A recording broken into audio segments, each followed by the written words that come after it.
So hello students, welcome again to my YouTube channel. तो आज हम पढ़ने वाले हैं हमारी यूनिट 10 जो कि है क्लास 11 की लास्ट यूनिट जिसका नाम है training and doping in sports. तो चलो फिर देरी किस बात की, वीडियो को स्टार्ट कर देते हैं। तो सबसे पहले हमारे पास है हमारी यूनिट कंटेंट्स। तो कंटेंट्स में सबसे पहला कंटेंट है concept and principle of sports training. Sports training होती क्या है। सेकंड कंटेंट दे रखा है यूनिट 10 के अंदर ट्रेनिंग लोड। ट्रेनिंग लोड के अंदर ओवरलोड क्या चीज़ होती है, अडेप्टेशन क्या होता है और रिकवरी किस तरीके से की जाती है। थर्ड एंड मेन इंपॉर्टेंट जो इस चैप्टर का जान बोलते हैं वो है concept of doping and it's disadvantages. मतलब डोपिंग क्या होती है, उसके डिसएडवांटेजेस क्या होते हैं। पूरा चैप्टर इस पे डिपेंड है। तो सबसे पहले दे रखा है इन लोगों ने ट्रेनिंग। तो ट्रेनिंग का मतलब क्या हुआ यहाँ पे। Training means the process of preparation for some task. Obvious है ये भी बात कि ट्रेनिंग क्या होता है, एक प्रकार का प्रोसेस है, किसी भी टास्क के लिए हम प्रिपेयर करते हैं। ठीक है। फिर सेकंड दे रखा है स्पोर्ट्स ट्रेनिंग। स्पोर्ट्स ट्रेनिंग में लिखा है sports training is the basic form of preparation of sportsman for higher performance. मतलब इसमें भी प्रिपरेशन की जाती है, किसी टास्क के ऊपर स्पोर्ट्समैन करता है ताकि उसकी हायर परफॉर्मेंस अचीव हो सके। तो स्पोर्ट्स ट्रेनिंग वो चीज़ होती है। ये भी आपको क्लियर हो गई होगी। देन हमको दे रखा है स्पोर्ट्स ट्रेनिंग कंसेप्ट क्या होता है। तो हमेशा याद रखना स्पोर्ट्स ट्रेनिंग को 3 पीरियड्स में डिवाइड किया गया है, जैसा कि इसमें डायग्राम में दिख रहा है। सबसे पहला होता है प्रिपरेटरी पार्ट, ठीक है, जिसमें प्रिपरेशन की जाती है। सेकंड होता है कॉम्पिटिशनल पार्ट, जिसमें कॉम्पिटिशनल वाली चीज़ की प्रिपरेशन की जाती है। थर्ड होता है ट्रांजिशनल पार्ट, जिसमें रिकवरी की जाती है या सेशन ऑफ बोलते हैं जिसको, है ना, जिस समय सेशन खत्म हो जाता है। ठीक है। फिर अगर ईयर वाइज प्लानिंग करनी होती है तो 3 साइकिल्स चलती हैं। सबसे पहला होता है मैक्रो साइकिल। मैक्रो साइकिल हमेशा मंथ में होती है। फिर होती है मैसो साइकिल। मैसो साइकिल हमेशा काय में होती है, डेज में होती है ना, डेज में नहीं होती है, मतलब 15 डेज वीक्स में होती है। ठीक है। और फिर होती है सबसे लास्ट एंड मिनिमम होती है जो माइक्रो साइकिल, वो होती है डेज में। ये 1 2 3 का प्लान करना, 4 5 6 दिन के लिए प्लान करना, कोई सा भी वर्कआउट। ठीक है। तो सबसे पहले आता है प्रिपरेशन पीरियड। तो इसके अंदर क्या होता है, in this period player achieve the physical fitness and skill efficiency for the competition. मतलब इसके अंदर क्या करते हैं, सिर्फ बेसिक चीजों का प्रिपरेशन किया जाता है किसी भी गेम के ऊपर, किसी भी टास्क के ऊपर। ठीक है, जो भी उसको ट्रेन करना होता है। सेकंड होता है कॉम्पिटिशनल पीरियड। इसके अंदर क्या होता है, in this period player participate for competition and aims to achieve the top performance. इसका मतलब क्या हुआ, इसका मतलब ये हुआ कि कॉम्पिटिशनल पीरियड के अंदर प्लेयर कंपटीशन पे फोकस करता है कि, है ना, उसकी हायर परफॉर्मेंस, टॉप परफॉर्मेंस कैसे निकल पाए। देन लास्ट होता है हमारा ट्रांजिशनल पीरियड, जिसको बोलते हैं हम ऑफ सीजन। इसके अंदर क्या होता है, इसका मतलब ये होता है this is a relaxing period after competition to recover from the stress of training. मतलब जब कंपटीशन खत्म हो जाता है, प्रिपरेशन खत्म हो जाता है, तो प्लेयर को एक रिलैक्स करने के लिए कुछ दिनों के लिए या कुछ वक्त के लिए टाइम मिलता है जिसमें वो रिलैक्स करता है, स्ट्रेस फ्री होता है, उसको बोलते हैं ट्रांजिशनल पीरियड। तो आई थिंक आप लोगों को ये तीनों चारों कंसेप्ट क्लियर हो चुके होंगे। पहला होता है प्रिपरेशन पीरियड, जिसके अंदर बेसिक चीजें, जो भी गेम से रिलेटेड वो वर्क करना चाहता है, बेसिक बेसिक चीजों पे वर्क करता है 6 मंथ तक, है ना। फिर उसके कंपटीशन आ जाती है, सेकंड होता है कॉम्पिटिशनल पीरियड। कंपटीशन आ जाती है तो वो कंपटीशन पे वर्क करता है ना, कि कंपटीशन के समय उसका हायर परफॉर्मेंस कैसे निकाला ले, कोई भी कोच उसके उस पर वर्क करता है। थर्ड होता है ट्रांजिशनल पीरियड, आपकी बेसिक परफॉर्मेंस खत्म हो गई, प्रिपरेटरी पीरियड, कंपटीशन पीरियड भी खत्म हो गया। ठीक है, कंपटीशन भी निकल गई, आपकी परफॉर्मेंस भी निकल गई, पर अब उससे जो थकान हुई है उससे स्ट्रेस फ्री कैसे किया जाए, तो उसके लिए ट्रांजिशनल पीरियड होता है, उसको बोलते हैं ऑफ सीजन। आई थिंक आप लोगों को ये चीजें क्लियर हो चुकी होगी। और आपको 1 ईयर साइकिल के बारे में पूछ लिया जाता है एग्जाम में, तो आपको पता होना चाहिए कि एक होती है मैक्रो साइकिल जो कि मंथ में डिवाइड होती है, याद रखना हमेशा। फिर होती है मेसो साइकिल जो कि हमेशा काय में डिवाइड होती है, वीक्स में डिवाइड होती है। और एक होती है माइक्रो साइकिल जो कि काय में डिवाइड होती है, डेज में डिवाइड होती है। मतलब ये भी एक तरीके से डे टू डे वर्कआउट के लिए प्लान किया जाता है। ठीक है, कि हम 6 मंथ प्लान करेंगे, फिर हम बात करें वीक में परफॉर्म करेंगे, है ना, या फिर हम बात करें डेज में वर्कआउट करेंगे। ठीक है, आप लोगों को ये चीजों से पूरा क्लियर हो चुका होगा। देन आपको क्वेश्चन बन सकता है, कौन सा कंसेप्ट दे रखा है, प्रिंसिपल ऑफ स्पोर्ट्स ट्रेनिंग, इसके प्रिंसिपल्स क्या होते हैं। तो हमेशा याद रखना सबसे पहला प्रिंसिपल होता है कोई सी भी चीज का कंटिन्यूटी और रेगुलरिटी। ऑब्वियस सी बात है कि हमको जब भी हम कोई सा स्पोर्ट्स के ऊपर या कोई से भी गेम के ऊपर फोकस कर रहे हैं तो हमको कंटिन्यू रहना पड़ेगा, रेगुलर रहना पड़ेगा, ब्रेक कम लेना पड़ेगा, है ना, रेगुलर रहना पड़ेगा। Regularity is very important to improve further. आपको ये बात पता होनी चाहिए, है ना। तो ये पहला प्रिंसिपल हो गया इसका। फिर सेकंड है इसका principle of specific and scientific training. इसका मतलब क्या है, प्लान वेज, है ना, प्लान करी हुई सिस्टमेटिक ट्रेनिंग आपको लेनी चाहिए, स्पेसिफिक ट्रेनिंग लेनी चाहिए कि जिस चीज पे आपको वर्क करना होता है, ठीक है, वो स्पेसिफिक या साइंटिफिक ट्रेनिंग लेनी होती है। दूसरा प्रिंसिपल ये हो गया, ये लिख सकते हो आप। थर्ड होता है प्रिंसिपल ऑफ प्रॉपर ओवरलोडिंग। मतलब इसका मतलब ये हुआ कि आपको कितना ओवरलोड करना है ना, इसका भी प्रिंसिपल आपको मालूम होना चाहिए कि आपको किस समय कितना ओवरलोड करना है, कितना लोड लेना है ना, कितना अडाप्ट करना है। ये थर्ड इसका प्रिंसिपल होता है। फोर्थ होता है principle of rest and recovery. That is main important. आप क्योंकि लोड भी ले रहे हो, कंटिन्यू भी रह रहे हो, स्पेसिफिक साइंटिफिक ट्रेनिंग भी कर रहे हो, तो आपको लास्ट में क्या करना होता है, आपको ऑब्वियस है कि आपको रेस्ट और रिकवरी के बारे में पता होना चाहिए यार, कि हमने आज इतना वर्कआउट कर लिया आज के दिन में, तो हमको थोड़ा रेस्ट लेना है, या हमको कुछ हमारे स्प्राउट्स खाने हैं, या हमको कुछ जूस पीना है ताकि हमारी बॉडी रिकवर हो सके। आपको ये पता होना चाहिए। ये चारों प्रिंसिपल हैं, ये आप एग्जाम में लिख के आओगे, आपको पूरे नंबर मिलने वाले हैं।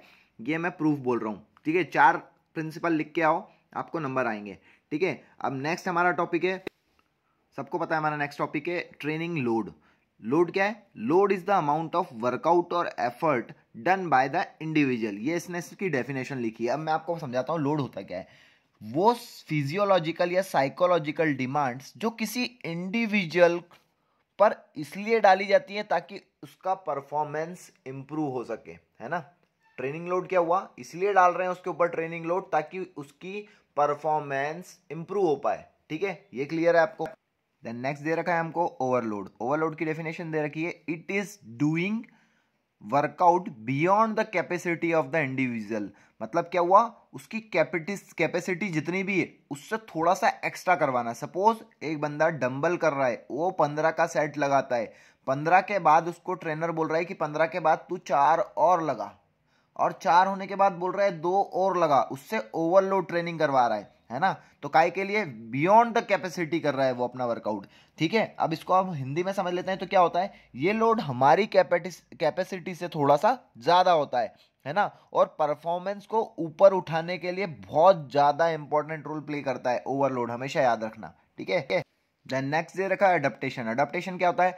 Adaptation means when body feels comfortable to the overload and person don't feel over stress. That mean कि क्लियर हो गया होगा आप लोगों को कि अडेप्टेशन उसको बोलते हैं किसी भी चीज को अडॉप्ट करना। मतलब आप ट्रेनिंग लोड कर रहे हो, ओवरलोड कर रहे हो, आपने उन चीजों को ओवरलोड को अडॉप्ट कर लिया है, ठीक है। आप मतलब उसके यूज टू हो चुके हो, उसको अडॉप्टेशन बोलते हैं। ये क्लियर है आप। देन नेक्स्ट हमको दे रखा है रिकवरी। रिकवरी की अगला चीज क्या होती है? Recovery is the rest during the workout so that body system get back to the normal. Obvious है, इसका मतलब क्या होता है कि रिकवरी वो चीज होती है, मतलब हमने कोई सा वर्कआउट करा है, ट्रेनिंग करी है, उसके बाद हमको रेस्ट करना ताकि हमारा बॉडी नॉर्मल पोजीशन में आ सके, इसी को रिकवरी कहते हैं। या आज हमने चेस्ट ही चेस्ट लगाया है, जिम में जाके चेस्ट करा गया है, तो हमको चेस्ट को रिपेयर करने के लिए, वापस से नॉर्मल लाने के लिए हमको थोड़ा सा मतलब क्या करना पड़ेगा, रेस्ट करना पड़ेगा वर्कआउट के बाद, उसी को रिकवरी कहते हैं। या इसके लिए हिंदी में कोई सी लाइन बनी है तो वो लाइन ये होगी कि ट्रेनिंग के दौरान हमने जो भी कुछ खोया है उसे रिगेन करना। ये आपको क्लियर हो चुका होगा। देखो नेक्स्ट चीज दे रखी है डोपिंग। इस चैप्टर की जान है डोपिंग, ठीक है, याद रखना, सबसे ज्यादा क्वेश्चन यहीं से बनने वाले हैं।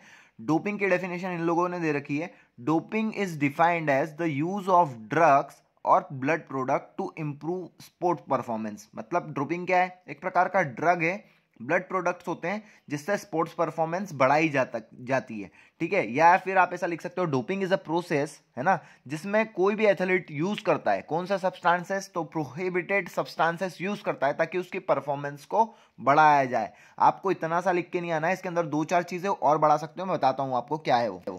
अगर आप ये लिखते हो तो इसके सबसे ज्यादा मार्क्स मिलने वाले हैं, ये याद रखना। The use of drug to enhance performance is considered unethical and banned by. किस किस ने बैन करी है, ये इंपॉर्टेंट है इसके लिए। आईओसी, दैट मीन होता है इंटरनेशनल ओलंपिक कमेटी, वाडा, वर्ल्ड एंटी डोपिंग एसोसिएशन, नाडा, नेशनल एंटी डोपिंग एसोसिएशन, ये याद रखना है ना। तीनों चीजें आपको याद रखना है। कौन कौन सी, आईओसी का मतलब आपको पता है, वर्ल्ड एंटी डोपिंग एजेंसी वाडा होती है, नेशनल एंटी डोपिंग एजेंसी नाडा होती है। दोनों के फुल फॉर्म पूछे जा सकते हैं एग्जाम में, बहुत इंपॉर्टेंट है, याद रखना है। इन्होंने इसको बैन कर रखा है, ये लाइन लिखने से आपका डोपिंग की डेफिनेशन में 4 चांद लग जाएंगे, ठीक है। फिर बात कर लेते हैं भला हम डोपिंग के क्लासिफिकेशंस की। डोपिंग होती कितने प्रकार की है, तो डोपिंग कितने प्रकार की होती है, तो सबसे पहले होती है फिजिकल और केमिकल डोपिंग या फिजिकल और केमिकल ड्रग। सेकंड होती है ब्लड डोपिंग। थर्ड होती है जीन डोपिंग। तीनों को अच्छे से समझाने वाला हूं, तीनों के अंदर कौन कौन से ड्रग्स आते हैं वो भी मैं समझाने वाला हूं। तो सबसे पहला है हमारा फिजिकल और केमिकल ड्रग। इसके अंदर सबसे पहला आता है स्टीमुलेंट, सेकंड आता है नार्कोटिक्स, थर्ड आता है स्टेरॉइड्स, फोर्थ आता है बेटा ब्लॉकर्स और 5 आता है डियूरेटिक्स। आप ये पूरे पांचों को लिख के भी आएंगे और डिफाइन करके भी आएंगे, ठीक है। मैं इसको बताता हूं आपको होता क्या क्या। तो सबसे पहला आता है स्टिमुलेंट। जैसा कि आपको फोटो में दिख रहा है, ये एक प्रकार की पिल्स होती है, केमिकल पिल्स होती हैं, जिससे बॉडी को ग्रो करा जाता है, ठीक है। ये एक प्रकार का ड्रग्स होता है, मतलब केमिकल पिल्स है ना, जिससे बॉडी को ग्रो करा जाता है, स्टिमुलेंट। देन नेक्स्ट हमको देख रखा है नार्कोटिक्स। नार्कोटिक्स भी इमेज से क्लियर हो रहा होगा आपको। नार्कोटिक्स के अंदर पाउडर दे रखा है, जैसे कि आपको पता है पाउडर क्या होता है, ड्रग्स होता है, ठीक है ना। और क्या होता है केमिकल, इसको और क्या बोलते हैं अपन, ओपीएम जो होता है, गांजा जो होता है, ये सब इसके अंदर आता है। कोकीन जो होता है इसके अंदर आता है नार्कोटिक्स के अंदर, सबको पता है। हीरोइंस आता है वो इसके अंदर आता है, मैथाडोन आता है इसके अंदर आता है ना। ये सब चीज़ें इसके अंदर आता है, मॉर्फिन इसके अंदर ही आता है ना। तो ये सब चीज़ें आपको याद रहनी चाहिए, ये नार्कोटिक्स के अंदर आती है ना। देन नेक्स्ट हमको दे रखा है स्टेरॉइड्स। पिक्चर से इमेज क्लियर हो रहा होगा, इंजेक्शन ले रहा है अपनी मसल पे, ताकि मसल वहां का ट्राइसेप्स इसका बड़ा हो पाए। मतलब यार ऑब्वियस है कि इसकी बॉडी का मसल बड़ा हो जाए उस जगह का जहां पे इसने इंजेक्शन लिया है। स्टेरॉइड्स क्यों यूज किया जाता है, कोई सा भी वेट बढ़ाने के लिए, ट्रेनिंग पीरियड के दौरान कोई सी मसल्स को दिखाने के लिए, ज्यादा शो ऑफ करने के लिए स्टेरॉइड्स का यूज किया जाता है। तो आप लोगों को इस पिक्चर से ये भी क्लियर हो चुका होगा स्टेरॉइड्स मीन्स क्या है। अब आप लोगों को लिखना मन से ये सब चीजें। देन नेक्स्ट आ जाता है बेटा ब्लॉकर्स। तो बेटा ब्लॉकर्स क्या होता है, एक प्रकार का केमिकल पिल्स ही होता है ये भी, पर इसके अंदर एक लाइन लिख के आना, they are anxiety reducing agent, है ना, which are used in games that involve concentration and risk. मतलब आपका कंसंट्रेशन हो पाए, आप रिस्क कम हो पाए, आप फोकस कर पाए, इसीलिए बेटा ब्लॉकर्स का यूज करा जाता है। और कौन कौन से लोग यूज करते हैं बेटा ब्लॉकर, कौन कौन से गेम्स में यूज होता है, शूटिंग में, स्काई डाइवर्स, ताकि वो फोकस कर पाए, जंपर्स, मोटर रेसलिंग प्लेयर्स, है ना, ये सब लोग बेटा ब्लॉकर्स का यूज करते हैं ताकि उनका फोकस्ड हो पाए, है ना, वो भटके नहीं और जीत पाए, टॉप परफॉर्मेंस निकाला जाए। तो ये भी बैन कर रखा है, ठीक है, बेटा ब्लॉकर्स भी।